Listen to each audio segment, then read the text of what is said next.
তবে কি আল্লু অর্জুনের রাকা বিউটি অ্যান্ড দ্য বিস্টের কপি আর স্টোরিও কি লিক হয়ে গেল? ব্যাপার কি সবই বলছি। তো কিছুদিন আগে একটা ছবি লিক হয়েছিল যেটা আসলে রাকার লুক কিনা তা জানা যায়নি, তবে সেখানে দেখা যাচ্ছিল আল্লু অর্জুনের হাফ বার্নড ফেস। আর নিউ পোস্টারে যা দেখা যাচ্ছে তা হলো একটা ওয়্যারউলফের হাত দিয়ে আল্লু অর্জুন নিজের ফেসের অর্ধেকটা ঢেকে রেখেছেন। তবে কি জ্বলে যাওয়া ফেসটা ঢেকে রাখার চেষ্টা করছেন তিনি? সে যাই হোক, রাকার ফার্স্ট লুক পোস্টার কিন্তু সোশ্যাল মিডিয়াতে একদম আগুন ধরে দিয়েছে। বাট এই লুকটা দেখে অডিয়েন্সের মনে এখন ঘুরপাক খাচ্ছে একাধিক প্রশ্ন। এটা কি তবে টাইম ট্রাভেল স্টোরি, নাকি কোনো ভুলভাল এক্সপেরিমেন্টের ফলে তৈরি হওয়া এক বিস্ট নিয়ে যখন কথা বলছি তখন বলি সোশ্যাল মিডিয়াতে একটা স্টোরি স্পয়লার একজন পোস্ট করেছিল, যেটা কোনো সত্যতা এখনো পাওয়া যায়নি। সেখানে লেখা ছিল যে মুভিতে আল্লু অর্জুনের বাবা একজন সায়েন্টিস্ট ছিলেন এবং একটা ফেইলড এক্সপেরিমেন্টের কারণে তিনি ওয়্যারউলফে পরিণত হয়েছেন।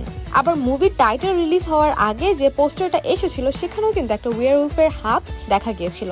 অ্যাটলিস্ট এটা পোস্ট করে লিখেছিলেন লাভ স্টোরি লোডিং। এখন এটা দেখে অডিয়েন্স লাভ স্টোরি আর বিস্টের হাতকে একসাথে কানেক্ট করে গেস করছেন, তাহলে কি এটা আমাদের ছোটবেলায় দেখা সেই বিউটি অ্যান্ড দ্য বিস্টের স্টোরি? যাই হোক, আপনাদের কি মনে হয় রাকার এই লুক কি আপনাদের এক্সপেকটেশন পূরণ করতে পেরেছে? কমেন্ট করে জানাতে কিন্তু একদমই ভুলবেন না।